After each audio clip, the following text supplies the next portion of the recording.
this is gonna be a very special episode for me. I want to say this before I say anything else, because number one, I've been following your work since a very long time. Early, the millennium, the turn of the millennium, basically. So 2000, a good number of years now. And also, you are the first episode where we're going to be concentrating more on the art that is the magic that is art, rather than the esoteric and occult aspects that we have focused on in previous episodes. And last but not least, you are the first woman I invite in this series. Wow. And very, very important for me, because I'm an artist myself, I am a writer, and I'm really, really keen on exploring female creativity. I don't think we get enough spotlight, enough attention, even nowadays, as creative creatures, because we're not only creators as artists. We do not create only spiritual offspring. We also produce life, living offspring as well. We have all these many roles, and especially people like you. I've rarely seen people dance through life the way you do. You've had so many things going on. You've been like a muse, a siren, an artist, a singer, songwriter, painter. I know that you paint as well. And now you're a meditation practitioner. You work with autistic children, and you're a mother, and a lover as well, a daughter. All the feminine roles combined, basically. I don't know how you do it, but this is we're here to explore how you and other female artists like you function in this world. And I'm going to make a brief introduction for our audience, because most of them will know exactly who you are. They will come to this interview for you. Some of them might have come from previous episodes. So I will make a brief intro about you. As most will know, you were basically one of the founders of the so-called Gothic metal genre, with your legendary band, Theatre of Tragedy. And at the time, you were really groundbreaking, not only because of the music and creating a new genre, but also because you came into the metal scene as one of the very few women around at the time.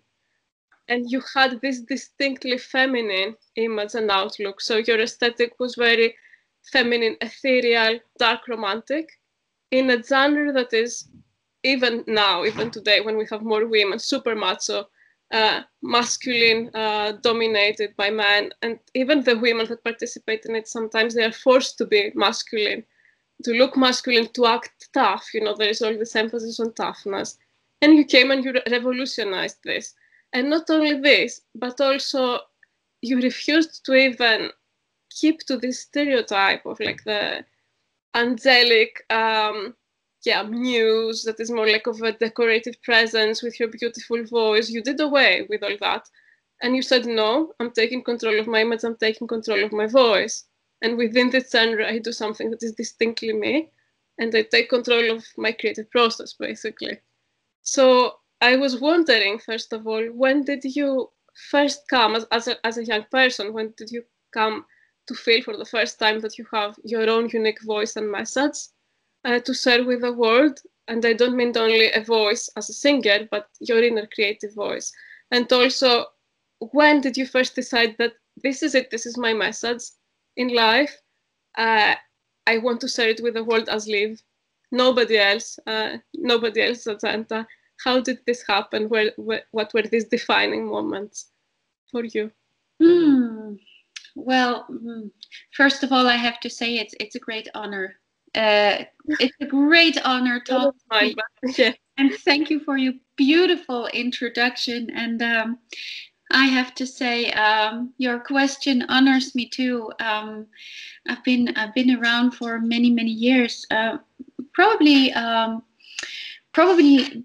longer than you think. I had this vision when I was about 4 years old. I had this vision of singing, just singing and sharing my voice with the universe. And I was kind of quiet when I was very little. I grew up I grew up by the sea. I played under the sun. I was a very, very creative child. I spent a lot of time outside, and most of the time you never saw me, you never heard me, except from when I was singing.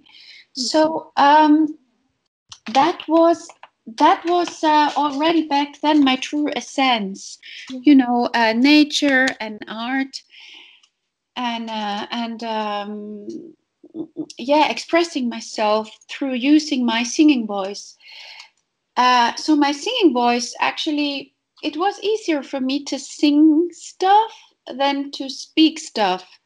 So my singing voice is actually, yeah, it's like my inner voice. And I actually believe that every human being senses his or her voice this way. I thought every human being can sing just like he or she can speak. I thought that this ability is given to every human being.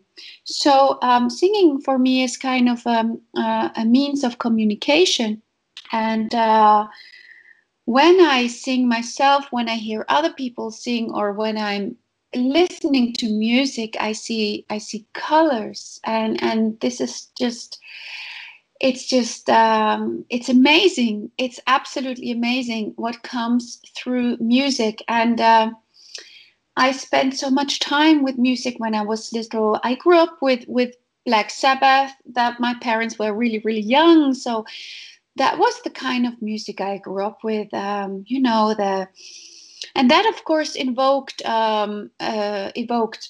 you know, darkness, of course. But I came to see that the light is always brightest in the deepest of darkness, and that's what I felt. So I always I felt protected in the dark, actually. And I mean, Norway is most of the year is pretty dark as well. But I always stretched towards the light. That has always been my definite way. So when I started doing metal myself, I got some friends, and we decided to rehearse together, to write lyrics and compose songs. And it has always been clear to me that I'm always going into the light. And I always see light and darkness as yin-yang. Nothing can exist without the other. So this duality has always been very important to me, to find contrasts, to experience both sides. So to make a long story short, that's basically what this inner call is about, to give, to serve the universe somehow. And there were years after the big explosion in 2016 with Liv's eyes, and everything blew up. And I thought, okay, I need to step back. I don't felt like singing. It hurt so much. It really hurt so much, because I kind of lost my second baby somehow. And then I stepped back, and then I felt like, no, this is not, I'm not following my inner call, my inner voice. I am not walking towards my authentic self. I'm not being my authentic self. So I needed to come back, and I needed to feel this, you know, all the beauty about music and singing and art, and reaching out to people out there, and to show people basically their dreams and their visions. Exactly. That's why I'm here for. So it feels so good to be home again. And this place of home is the innermost of my soul. And without my singing voice, I am not myself. I understand you completely. Yeah, I've actually gone through very similar things to the ones that you described at some point in my life. And it's very, sometimes, you know, the brightest light attracts also the deepest shadow, unfortunately. Absolutely, absolutely, People yes. want to fight for the light in this world. Usually they will meet with a lot of obstacles and challenges. Did you feel, and that comes from my own experience, I don't know like if yours has been exactly the same, although I am aware of the context of what happened with Liv's eyes more or less. Did you feel at any point that you met with all these problems and resistance from that place because of your femininity as well, because of your vision as a female that wanted to explore specific aspects in her art about the feminine experience, about what she was going through as a woman? You brought like a lot of female influences in the songwriting as well. You were focusing on that kind of experience in a field that denies it. In many ways it denies it. Did you feel at any point that this was part of why you were treated the way that you were? Yes, absolutely. You already mentioned denial and obstacles. Mm-hmm. Yes, because in Belief Size, for example, there's my soul in there, and I felt like some part of me was being attacked. I had never thought in my wildest dreams that I could lose my band. My band could be taken away from me and used for other business purposes because it was me. And then I felt like this was a huge, not only a huge disappointment, but also a big attack on yeah, I would say the soul. Yes, absolutely. And the first, well, how Liv's Eyes came into existence was actually it was a bass player. He's not in the band anymore. He left many years ago. Experienced the same story as I did, and we formed Liv's Eyes. And in the very beginnings, it was very, very pure tones and a very, very how do you say, just a small concept like, okay, let's take my story, I write the lyrics, and about my soul experience, my inner voice, my childhood, my place of birth.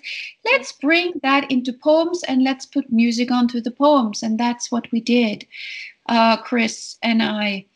Mm-hmm.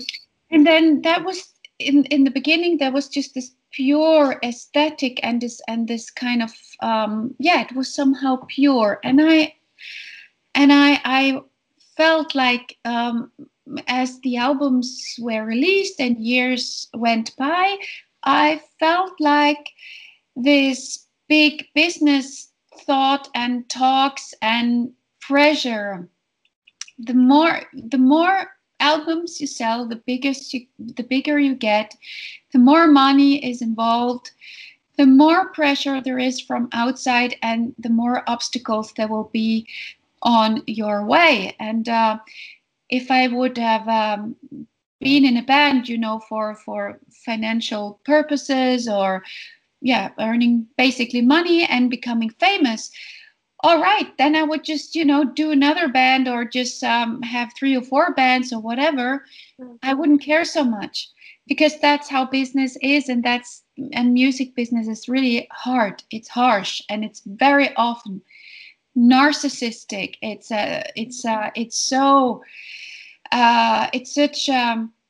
so painful to see that there are artists out there who are really struggling to be themselves, to shine their light in this whole dirty business, and there are put obstacles in the way, and people put pressure on you, and you are forced to do things you don't want to do. So I felt album by album, this authentic feeling kind of got a little bit lost. I have to admit that. I should have spoken up. I learned to speak up. I learned to raise my voice in a way that the honest opinion can come out, which has been sometimes very problematic for me. Yes. because I came from such a safe place, you know, living at the countryside, at the fjords in Norway, and you know, life was just safe. And then as soon as my band started becoming famous, I realized that, okay, I really had to learn to speak with a clear voice, to protect myself, and that's been a quite hard way for me. But now with 44 years, I have to say, and I know that some of my female singer friends in this scene have been going exactly the same way. Yeah. It's not only, I have to say, yeah, I can recognize a lot of the things that you mentioned, such as the narcissism in the music scene, because it's not only, unfortunately, it's part of all the art scenes. It exists in the literary scene. Yeah. It exists among actors, painters. There are always some people that will want to create like a coterie around them, you know, a court, and just suck energy from that. Yeah. And often when they come across talent, especially from young people and especially females, they're not trying to promote that at all. They try to rob everything that they can from that, and then discard it or silence it very blatantly. And it's something that I think, like, as women, we have to continue speaking up against.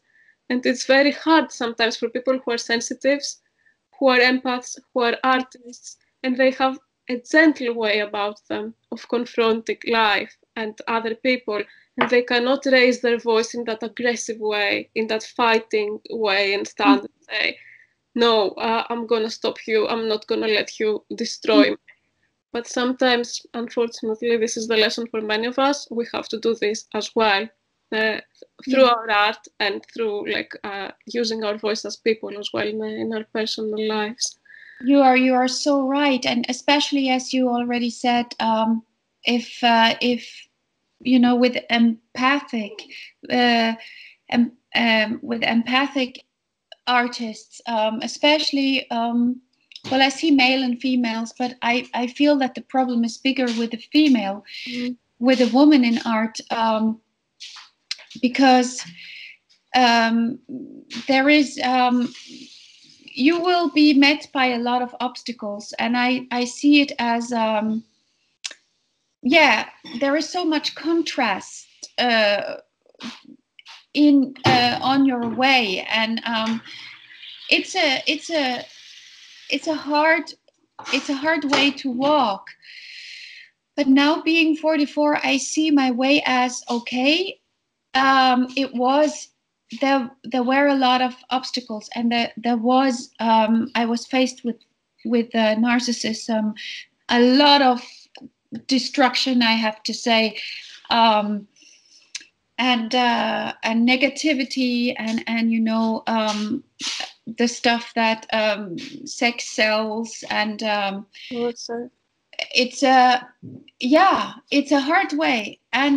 But if you are being able to stick to your authentic way, and you can express yourself through art, it will help you also to strengthen your inner voice. At some point of time, I have to say that my voice got much clearer, and it's beautiful.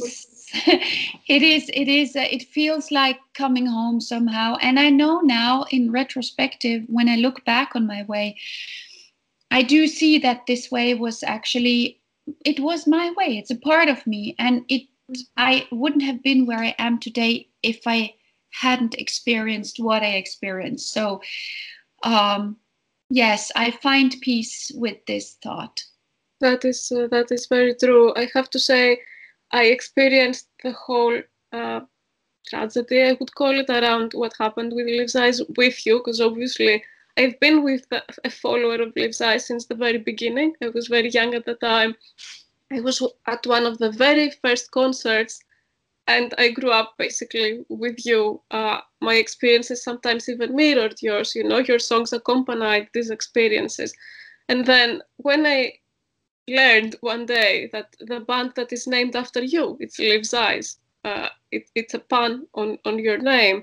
It goes on without you, and with the same concept, which is Norwegian homeland, basically. The Vikings, it's your heritage.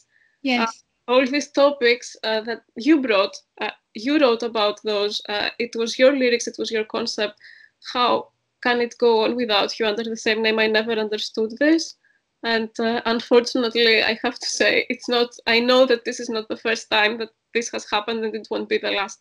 It keeps happening, even to this day, when supposedly we have more power as females. Yes. But yeah, yes. The good message out of all of this that I keep is what you said, that without all the struggles, you wouldn't be who you are today, and your voice comes through even stronger. That's very, very important. It is, definitely. And I also see it as part of my inner call. It has become part of my work to guide people on their way to strengthen their inner voice. And I have to say that I'm really lucky to be working with very, very young people with special needs, especially those diagnosed within the autistic spectrum, and yeah, kids and young people with special needs and certain abilities. And it's just, I'm so grateful to have been given this chance professionally to work within this field. It is, I never studied this, but I just got very, very lucky one day to meet somebody who said, we need exactly you. And and I just got the chance. It's just it just happened one day, like 5 years ago, or yeah, 4.5 years ago. It's amazing how this dream came true, and at the same time being able to guide people all over the world. During, at the moment we do Skype sessions and online sessions, and it's about strengthening the inner voice. Sometimes it's about learning some really, really cool singing techniques or rehearsals, how to warm up your voice. Sometimes it's about observing one's mentality. I would like to help people to become the narrator of their minds and the creators of their lives, and to take over power so they can really start creating all this beauty and abundance and bliss in their lives, to get out of the trap, to get out of destructiveness and harm that has been done to them, to dissolve traumas, to learn to breathe again, and to learn to live again.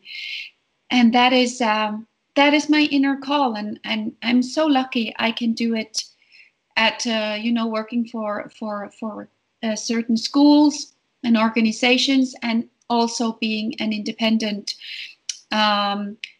working person in this field. It's absolutely amazing, and to combine all of this with music and art, it's amazing. I'm so grateful to the universe for giving me this chance.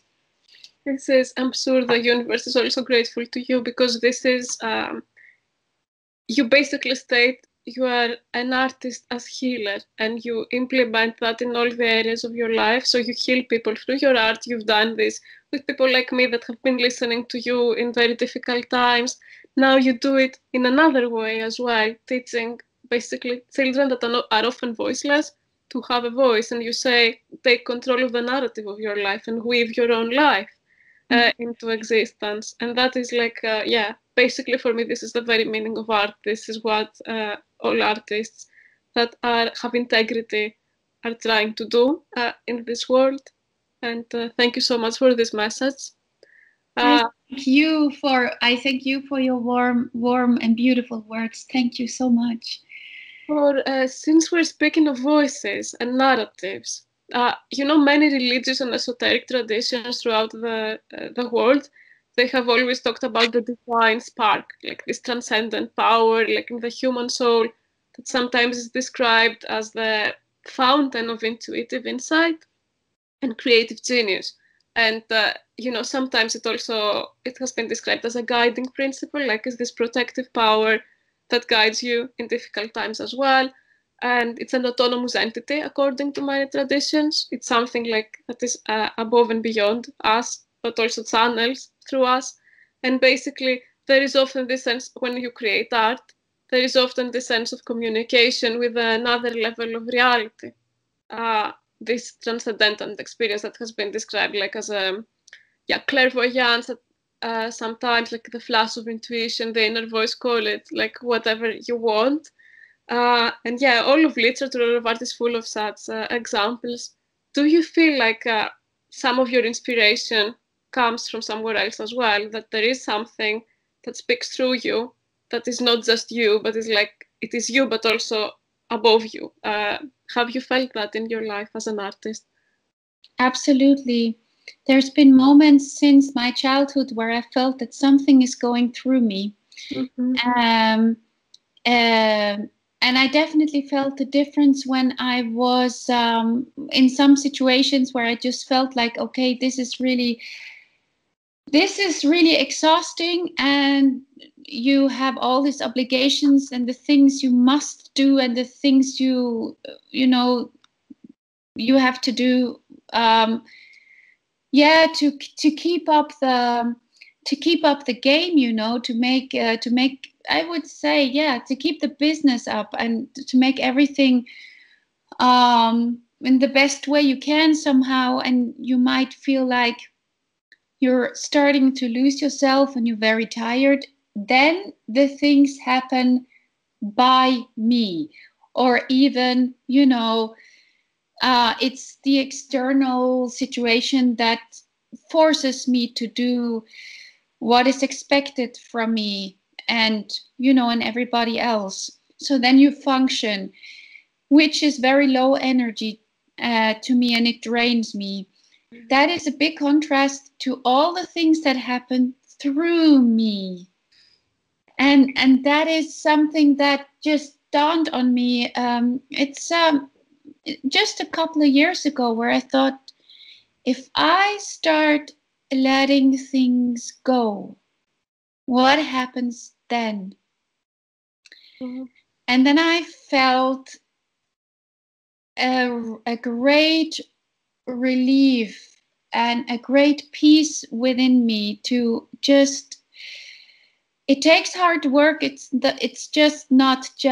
hard work.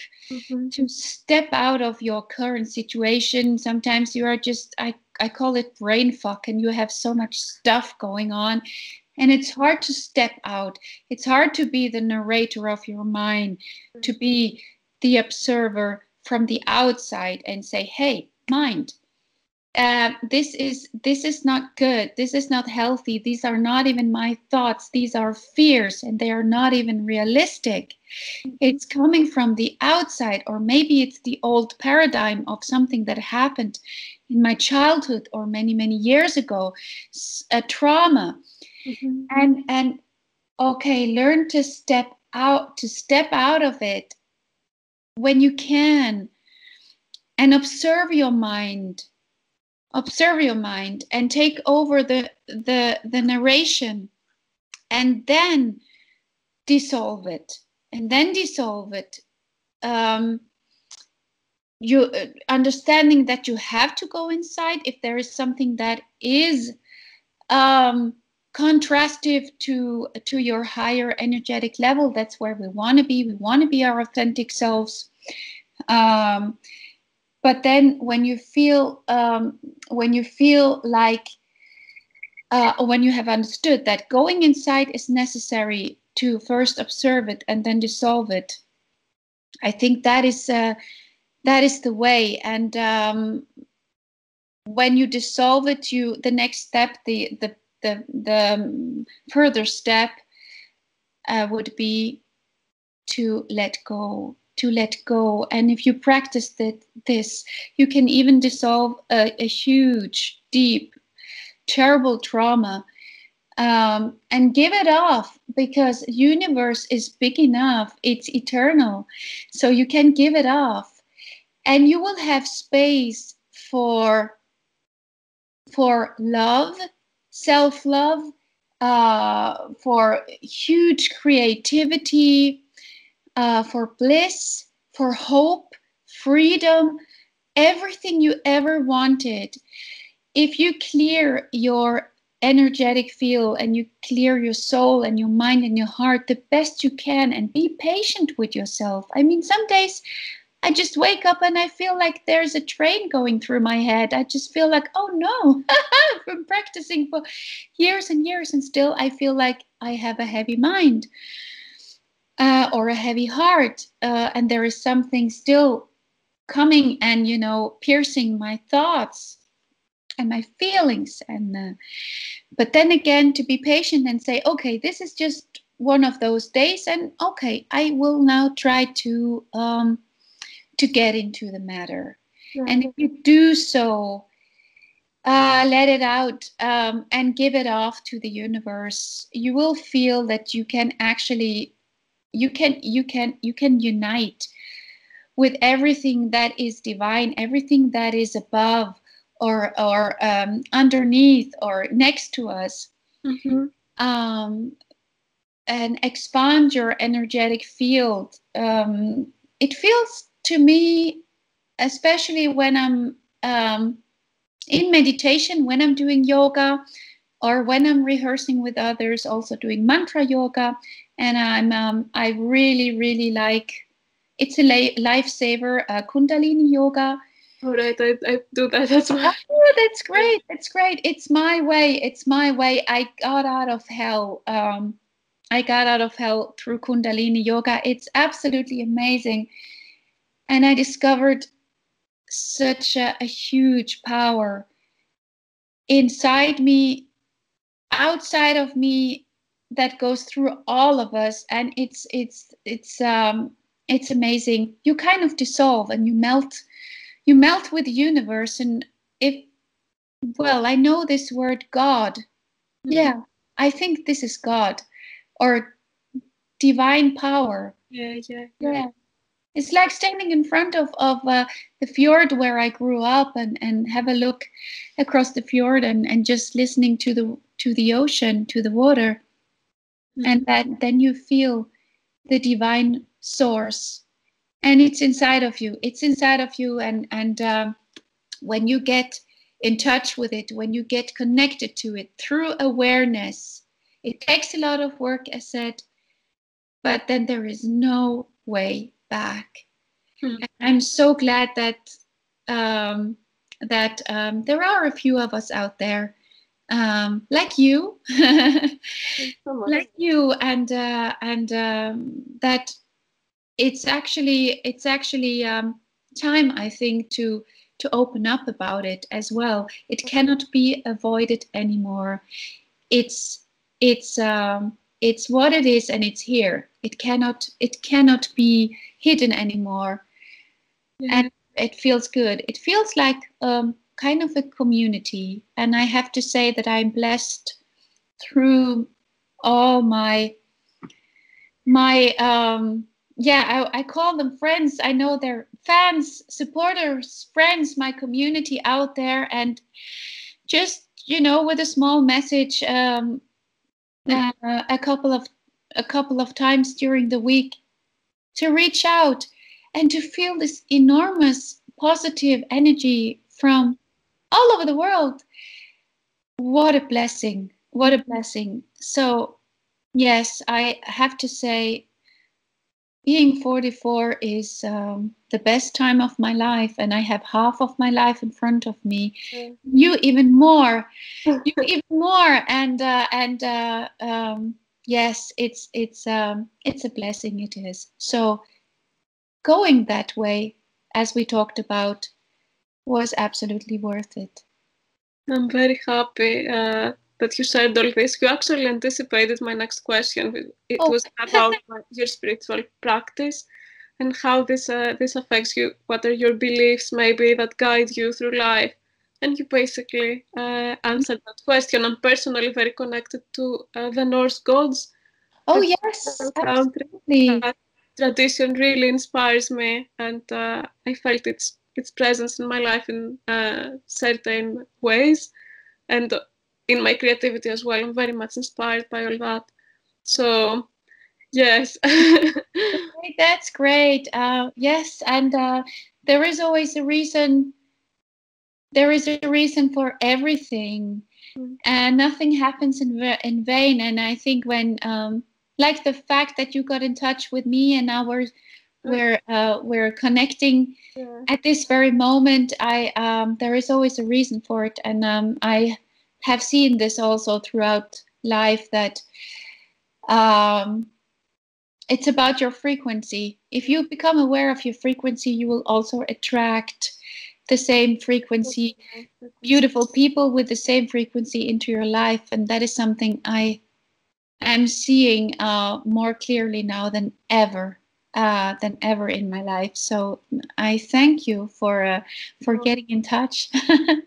I thank you as well for responding to this invitation. You know, I always had this belief that art is like sometimes it's like a message in a bottle. You write your message, you throw it into a big void. You don't know if anyone will actually get it, but if they do, it's a very big thing. You know, if the universe guides it to the right hands. And we have a very famous composer in my country, Greece, where I come from originally, um, Manos Hadzidakis, who used to say that he's like a transmitter, like a radio transmitter, and he transmits only to those that are tuned into the same frequency. Yes. For the rest, he doesn't exist. If they don't tune into that frequency, they will never get the message, and it is as if for them it doesn't exist, but they also don't exist for him, you know? Oh, wow. So I Wow. think yes, we are transmitters and receivers, and this is how like we come together. And Absolutely. What it's so beautifully said. Yes, absolutely. Yes. What's the name of the composer? he was called. He's one of the two most famous Greek composers, contemporary ones. His name I can send it to you later in writing because I know Greek is a bit difficult. Manos Hadzidakis. Okay. And this was one of his sayings that my father basically handed down to me because we were both writing, and Beautiful. to keep that in mind. It helps you not feel isolated, not feel, hopeless in times, very hard times. You have to remind yourself that, okay, these people that stand in the way or that don't get it, they're not meant to. They're on a different frequency.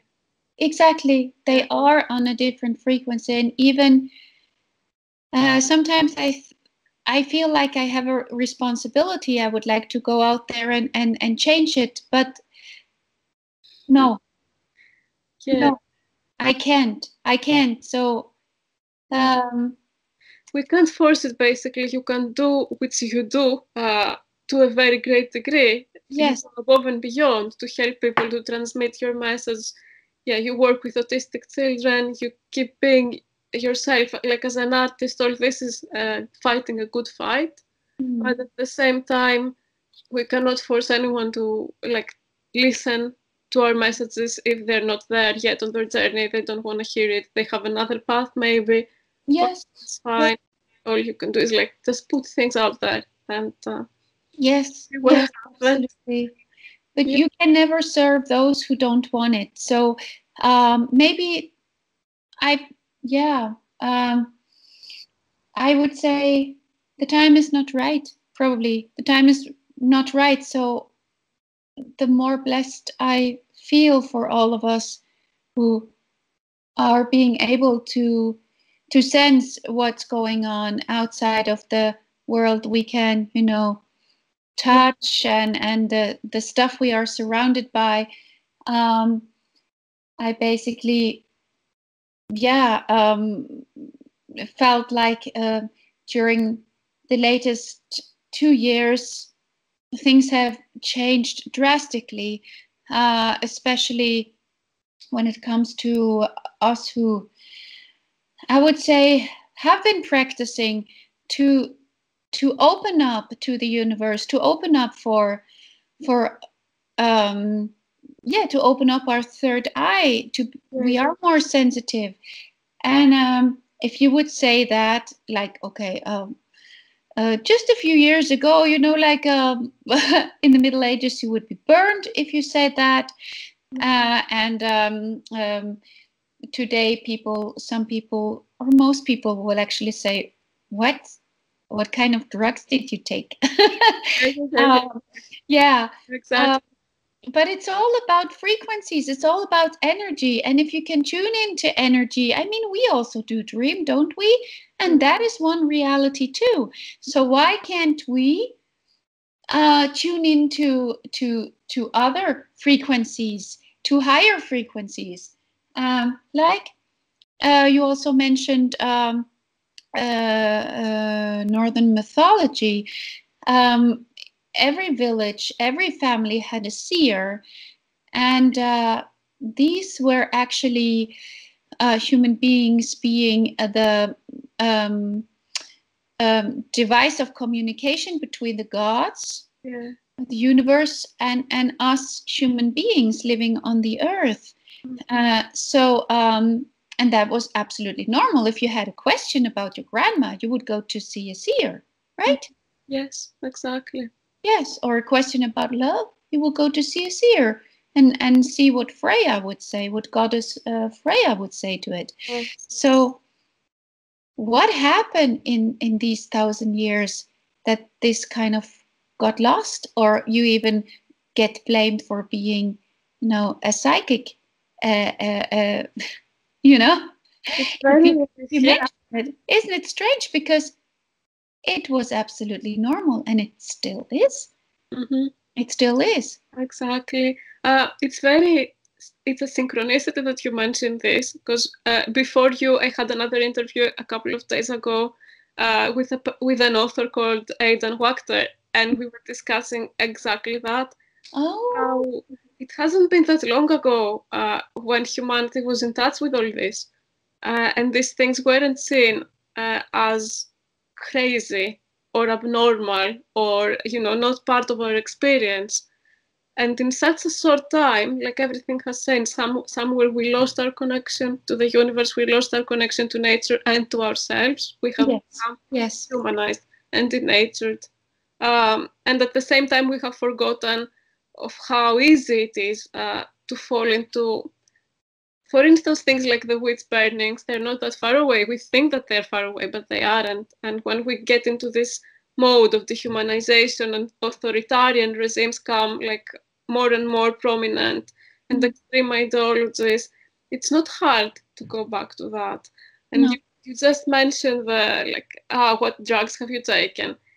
In my life, I have gotten this question so many times because people they will not believe that something extraordinary can happen to somebody, even a person who is not an artist, you know, because they use their imagination, because they use their intuition, these faculties that are very natural. You don't need any drug to use this. No, you don't. Absolutely not. And I actually never took any, and I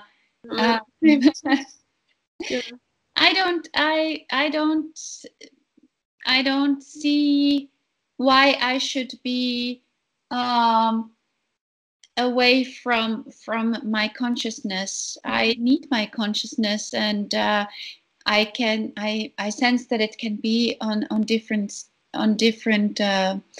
frequencies. Yes, and that is the beauty of it. But you really you said something very important. You need to be able to go into yourself. You need to know yourself first, and then you can know the universe. And I think this is the yin yang story of it again, that awareness of yourself opens up your third eye. If you talk in sense of chakras. And it's interesting that 1,000 years ago it was absolutely normal. So we kind of got numb, didn't we? In this sense. And manipulation is huge, especially now during these weird times. Yeah. And I feel that there is a frequency out there now worldwide where people, first of all, you are not allowed to speak. Wearing a mask, of course, I see it as necessary for protection. But still, I see my young students with masks and they can't see if I'm smiling or if I'm being honest. They can't often see it. So some kind of, it feels like I asked some of my pupils and they said the whole situation makes us feel numb. Yeah. We can't really sense the situation. Sometimes we can't really know if we behaved right or if we behaved wrong. And actually, I'm afraid of, if somebody would die, if I would be sick, and I'm scared of killing somebody, if I would have been infected. And there is so much fear outside now. So the frequency of fear is very low, and it hurts your immune system immensely. And that is that makes people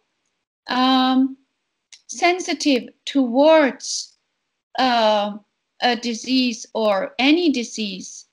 Of course. Being around right now. It's manipulation, and it's really, really weird to see how manipulative people also are. I feel the same, because with this situation, okay, everything, all these measures, they're obviously necessary because of what's happening. But at the same time, sometimes I find myself fearing that after, let's say, hopefully we defeat this disease and we find a way, like a vaccine or anything that can help us like combat this, there will be a lot of residue in our behaviors. So the fear will become ingrained in us. We're going to get used at the same time to hiding like our face, having distances, to communicating mostly like online. There is all this boom with like Zoom usage. Yes, yeah. Zoom parties, Zoom everything, and monitoring as well with work. You see, before you could travel to your office back and forth, there was some distance between your private life and your working life. Now your corporation, wherever you're working, has an insight into your home. Like they can see you at any point, where you live, what you do. There is no excuse for you to not be in front of the screen because you are inside. So you have to belong. Absolutely. So all this is very worrying, and we all know that there are powers in this world that take advantage of even the gravest things. Like they can and have done take advantage of even virus to impose measures that are gonna last way longer than the virus. Yes. Measures that at other points in time they would take years to be implemented, and a lot of legislation, a lot of like investigation. Now, because of the emergency of the situation, they're being like passed very easily without any any filtering from the people, not even many times not even awareness. Something that I think we don't speak about so much, and it's there, and we have to also look into that aspect. Absolutely. Yes. Yeah. It's been a crazy year, and I have to say, it's a year that will stick to my mind for a very long time. But it's been also a year for me, and I see it also in my very best friends and in my family, and also with my son. It's been a year to go inside as well. We've had more time to go inside and to check there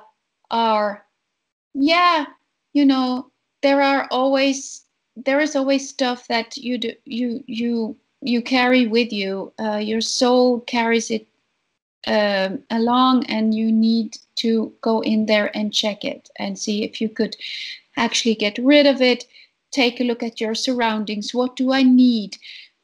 What is there anything which is, you know, just lying around?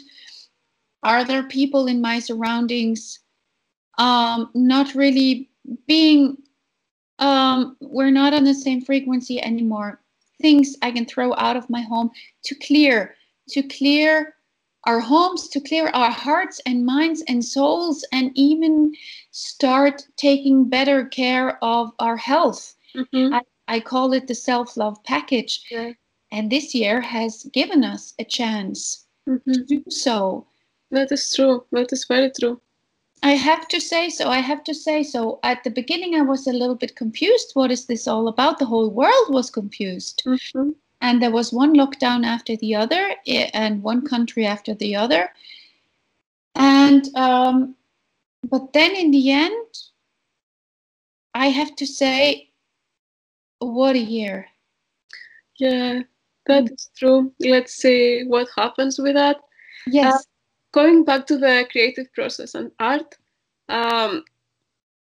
since we were talking about voice before a lot, throughout history, I've noticed, as coming from my country first, like with the muse, you know, the summoning of the muse and poetry. And throughout the course of history, we've seen generally inspiration portrayed as a female, but unfortunately in the service of a male. And we had thinkers like Robert Graves, I don't know if you're aware of him, the author of The White Goddess, who described like the goddess as a muse to the male poet that inhabits all of his lovers, all of his mistresses, and then leaves. But what about like female artists? When you're a female, what is your relationship to the muse then? Do you have a male muse, let's say an animus as a counterpart to your anima, or do you literally become the goddess of creation, the goddess herself? And how have you experienced this dichotomy in your art, both as a person who has been a muse? You have obviously been a muse to past partners, like such as Raymond or your ex-husband Alex, but also as a female artist in your own right, after you moved away, or were forced to move away, rather. How did you find the creative process in these two different roles? That's a very interesting question. I actually never had it so far. Actually, yes, this thing with the muse, and also often called the beauty and the beast concept, or it was something that was created by the media, by the fans, by the followers, by the listeners. And I think we're coming back to a point. We talked about contrasts, you know, and light and darkness and duality. And I think it's a very attractive concept. I think so. And it has followed me up until today. And I work with it even today and take a lot of inspiration from this. But it's a concept. It's a concept. I really, I have of course felt it, you know, during periods that, okay, there was some role kind of being expected from me, that I would, you know, be that maybe muse for people to see me that way, or the angel, or the, you know, some kind of dark witch, let's say. Yes, exactly. But I never felt comfortable taking on any of the roles, because, as already explained, this the singing voice is just as important as my talking voice, my inner voice. This is all a circle. So stepping out of my true, authentic self, going into another role, I can do that easily, because stage demands that from you, that you act it is stage acting. I have to admit that. Yeah. But then again, it's a concept and it's acting. It's like having a role. And I watch it from the outside. I kind of watch myself acting this role. And I'm smiling. And I'm smiling a little bit because still I always see that there is this this essence of me is always most present in everything I'm doing. And every time I try to do something which wasn't in my true authentic frequency or field, I felt bad. And I thought, okay, it wasn't such a great idea. But sometimes you do have jobs maybe not being, but we are also artists. We are also actors. But the times I enjoy the most on stage is being in the bubble and just being part of the sound and exchanging energy with the audience and just open up the heart and let sound go through me and let voice come out and just fill up the room. And it's very uplifting. It's like a spiritual experience being in that bubble. And I have to say, when times weren't easy, when I thought that, okay, I just want to leave this whole thing, this business is not made for me. I'm too, I don't know, too sensitive, too empathic. But then again, I always felt in my bubble with the exchange then with everybody in the room or in the venue or whatever. I just felt that this is my true authentic self. And it is so incredibly healing. It healed everything throughout the years, everything. And that is why also singing and music to me is a lifesaver. Next to Kundalini yoga. No, I believe, I can say I have felt this myself as well. Sometimes in my life, okay, I'm too sensitive, all this, maybe it's not for me, and it's for people who have stronger egos than me. Yes. But then at the end of the day, you cannot, for me at least, nobody can produce powerful art without having this empathy, this capacity to inhabit different states of mind, different roles, different archetypes. You have to be like empathetic and sensitive to do that. And for the audience, like, or your readers, or whatever, like according to your art, to respond, they need to feel that from the performer or artist. So I think it's eventually it is people like this that succeed truly in art, and maybe they have to sacrifice a lot. You have to, suffer a lot through that as well. But then that's your calling, that's your mission, clearly. So it's a great gift that you have, but also like a great gift that you give to the world, and you cannot not give it. So you cannot not give it. That is the thing, as we talked about in the very beginning. And I have always thought that, what if I would have been asked a question and it wasn't about, it wasn't, it would have been a question to some of my roles, and having, feeling the need to defend this somehow. And it wasn't about my true character or true authentic self. How could I defend such an idea then, if it wasn't coming from the innermost of myself, if it wasn't coming from my heart? What art can I defend if it's not coming from my true, authentic, creative heart?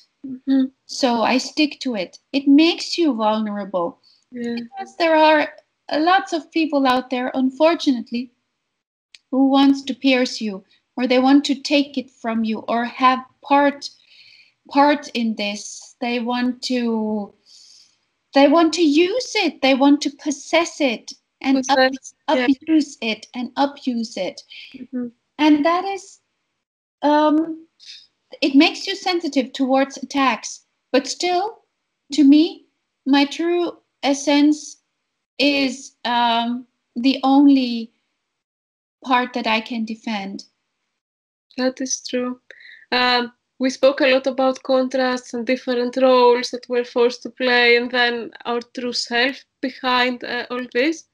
And it reminds me, all this before as well, before we had this interview, I was thinking a lot about these concepts, and this poem came to my mind that is like very important to me, by Denise Levertov, an American famous poet, and it is very small, so I'm actually gonna read it to you. Oh, yes. It says, "There is in my mind a woman of innocence, unadorned but fair-featured and smelling of apples or grass. She wears a utopian smock or shift, her hair is light brown and smooth, and she is kind and very clean, without ostentation, but she has no imagination. And there is a turbulent, moon-ridden girl, or old woman, or both, dressed in opals and rags, feathers, and torn taffeta, who knows strange songs, but she is not kind." Wow. So, oh, goosebumps. Oh my God. Obviously, this speaks about this, roles that we have inside us. Maybe we're conditioned to have them. Some of them we assume willingly. We encounter these different aspects of us, like the traditional one, kind one, angel of the house, and at the same time, this creative wild side inside us that people don't necessarily perceive as kind, and they're threatened by. Have you ever felt that you have been typecast into these roles in your life, and you were forced somehow to apologize for your wild, for being also that turbulent woman, that woman that is both old and young, that is not is dangerous, because when you have a wild creative side, you're gonna threaten a lot of people, even if you're kind, even if you're empathetic. Still, some people are, because of their narcissism or because of their inability to, to really deal with the feminine, because there are still so many people, so many men that are out of touch with their feminine side and out of touch with nature, and therefore when they encounter this primal force in a woman, they just either run from it or they try to hurt it. Yeah, I felt what happened. Try to run from it, try to hurt it, and try to control it, control you, possess you. Yes. Possession and control is a big theme, and it's I experienced really hard peaks of narcissism throughout the years, and I felt like every time my true essence was shining through, and I was trying to reach through with everything I am, being sensitive and trying to say, hey, I can't actually lose anything which is part of me, and you can't have it. If you need guidance, please let me help you. But you have to walk your own way. I can't save you, but I can guide you. And but you need to open up too. And especially in the case of narcissists and sociopaths and psychopaths, I experienced a lot of rage and feelings of possession coming from them, trying to control this, yes, and this sacred knowledge. Because we know, if you are empathic, you know kind of instantly, even if you're gaslighted, at some point you will know that this is a contrasting energy. This is not me, but I have to deal with it somehow. And we try to save, maybe we try to guide them. We try to understand why they're so empty, why they want to try to control or take anything from anybody else, because actually we have it all inside of us. So yes, I felt a lot. I experienced a lot of rage, even if I felt love. Acted out of the place of love, there was rage and war. This is something that I feel, yeah, a lot of women have in common, and men, some men as well. We can exclude them from this. What would you say the antidote to all this would be in such in such a society that we live today? Obviously, there are steps towards that way. There is the Me Too movement. There are movements of awareness, like for men as well, circles that men can participate in and express their feelings. And in a society that forces them to have no feelings and to be this like person who doesn't cry and who just, yeah, it's just like the Wolf of Wall Street, basically. Yes. So what would you say the antidote is, like in this situation that we're in, to all this fear and to all this fear of the other as well, whatever is not something we're comfortable with or familiar with? Could you explain the question a little bit? Yeah, so as we live in this type of society, where women experience all this violence, and also men do from higher up in the society, that forces them to be tough, that forces them to suppress like all their emotions. What would you say is like the remedy to make the situation better, to heal it? I would say, first of all, it is to clear your essence, and come back to your true authentic self. That is the only safe way, because that is the only way you can deal with fears. Fears are created outside of you. We were not born being fearful babies or fearful human beings. We weren't. It's a concept. Fear is a concept, and it makes us weak. It makes us. It makes us. Yeah, it takes us away from our true essence. And I always see the true path in going into your own true source. It's mainly, I would say, it's mainly done by meditation, by awareness. There is no other way. There is no other way than going back to the place of love. Yeah, I agree completely with you. Another question would be, like as I said before, you have been very vocal in your work about the feminine experience, and you even brought figures from history, like often, whether powerful, archetypal figures such as Melusine or Freya, or actual women that lived like Eleanor of Aquitaine. Out of these women, could you tell me a bit, why did you choose these particular figures, and which one of those do you, let's say, identify the most with and like get inspired by the most?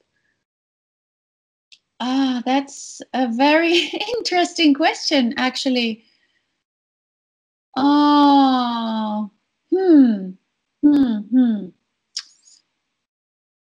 see. When I've been, I love history. I love history, and I said that the Northern mythology and the Middle Ages, and the worlds of the gods, the universe of the gods, whatever religion or belief, is something that has always inspired me. So, and also in when painting, I have a lot of images of women in a dreamlike, how do you say, yeah, they're like, you can't really say if they're awake or if they're sleeping, if they're dreaming. And they've always fascinated me because it's been the first thing that really appeared to me was all Shakespeare's women. Oh, wow. Yeah. Shakespeare's women and how he wrote about them and how he loved them and how he yeah, the beauty of the female character and the aesthetics of the female character. That is something that has always yeah, how do you say, draw my attention. Yeah, fascinated you. Fascinated me, thank you. Yes, fascinated me. Especially in reaction to men, to the male world. Mm-hmm. And I grew up in Norway, of course, as you know, but also with very, very strong women. Mm-hmm. There are other women in my family called Liv too, and Liv means life. Yes. So I've always been fascinated by the power of women. Of course, being able to give birth to babies. Mm-hmm. It's amazing. It's absolutely amazing that we have been blessed with this gift, yeah. This ability to do so, so that a seed can be planted and humanity can go on. It's absolutely amazing, as well as the male also has amazing abilities. And I always look at the contrast between female and male. I think it's again this the magic of the duality, and sometimes melting together. I also see it sometimes as melting together. You also have male with much more female, and females with much more male. I think it's highly interesting, absolutely. And I have to say that, yes, my parents were really, really young when I entered this world, and they've been like yin yang, and they really showed that there is masculine and feminine, but also vice versa. It's true. And, yeah. It's beautiful. It's a beautiful concept, and I like the aesthetics of it. Mm-hmm. I do. You spoke of motherhood. As a mother, how would you say the process of being a mother resembles the creative process? Because obviously, as an artist, you produce spiritual children, and in this world, you have your physical child. How do these two interact, and what are the similarities, let's say, and differences between these two processes for you? Being a mother myself, you mean? And a mother of a physical child, your son, yeah. and at the same time being giving birth to songs, giving birth to lyrics. Oh yes. Oh, what a beautiful question it is. Absolutely, because yes, this giving birth, yes, I think it's a great privilege, absolutely. And I also talked about Liv's eyes being my second baby. Yes, it comes from the depth of my creative soul, and also the very first albums or the releases I did around the birth of my son, also being pregnant during the recordings. That was an amazing experience, this energy running into my songs, and it also changed my voice. It definitely did. So Enter My Religion, my second solo album, and the first album of Liv's Eyes are have this this energy of Mother Earth, of nature, yes, as well as the theme giving birth. It's a very beautiful question, Lena. I have to say, it's yeah. Yeah, I already Despite, yeah, there is a strong like similarity between the two. Absolutely. And I did feel that with, as you said, with Enter My Religion and Love Lorn, I knew, because you had mentioned it in interviews, that at the time you also had your son like inside of you, and Into Your Light specifically had a lot to do with this process, and that was super beautiful. Thank you. To hear. My final question for today for you, you have kind of, I feel like you have answered it in part, during our interview, but we can maybe expand on it a bit, like as a final statement. This podcast is called The Mask and the Mirror, and the reason why I gave it this title is because the artistic process is a bit like playing with both. You have all these masks, these personas, like as you know, that you use on stage, or when you write, you inhabit all these different characters that maybe act as your like alter ego, or maybe as not, but it's always there, this process of the mask. And then there is also art as your mirror of your soul and also of the world around you. Would you say, what is the artist's true face in between all this? Is it the masks, really, the personas that you create? Are these the true you?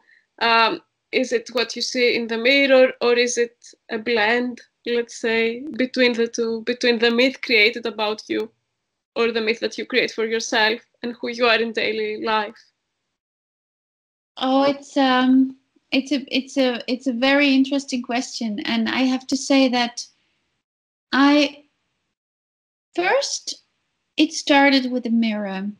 I was just like 4 or 5 years old, with a mirror and a hairbrush in my hand and singing. And what I saw was, and what I heard was truly myself. That's where it came from, actually. Yes, the eagerness and the feeling the bliss of going out into the world and to share somehow something I didn't know back then when I was that young, what it was all about, what I really wanted to do, but I just felt the urge to give something, to serve somehow, to share beauty. And I just felt there in my bubble there and then that it was healing, that it was soothing, that it was kind of uplifting. So I wanted to share, and that happened in the mirror. Yeah. And later came the mask, and I have to say, sometimes it's very useful and practical to put on a mask. Sometimes you are really tired when you're on stage. I guess you know it yourself. You're really tired, and you just would want to lay down and sleep for 10 hours or even longer. Then you put on a mask. Sometimes also to protect yourself, yeah. But it's also interesting to play with a mask, to see how do I feel when I put on that mask, when I'm singing about Ophelia, when I'm singing about Venus, when I'm singing about Freya. How do these energies feel when I'm singing, when I'm putting on these masks? So both sides are very interesting, and both are highly important. They are, but still, the essence of it all, for me, is being myself all the time. Because, as already mentioned, that is the only part I can really defend. This is very beautiful. Is there anything that I haven't asked and that you would like to share?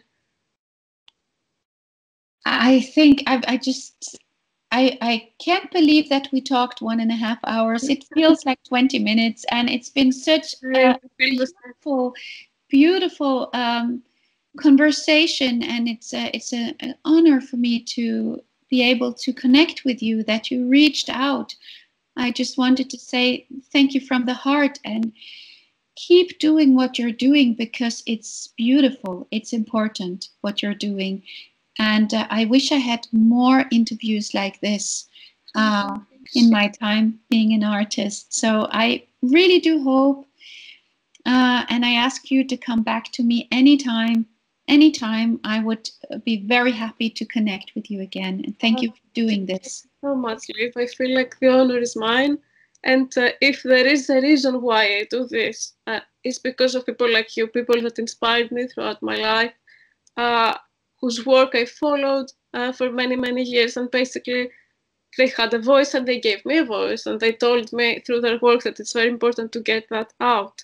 And no matter like the bad experiences that I had, which are very similar to yours in some ways, that it's still important to keep doing this, even if you don't have like a massive support from the society you live in, or you know the context you're in. It's still important to keep doing it, and this is like what keeps me going, obviously. And the people who reach out as well, and they say, we want this to keep happening. It's been like a very hard journey for me because I'm a freelancer, and I do everything on my own basically. Oh yes, yes.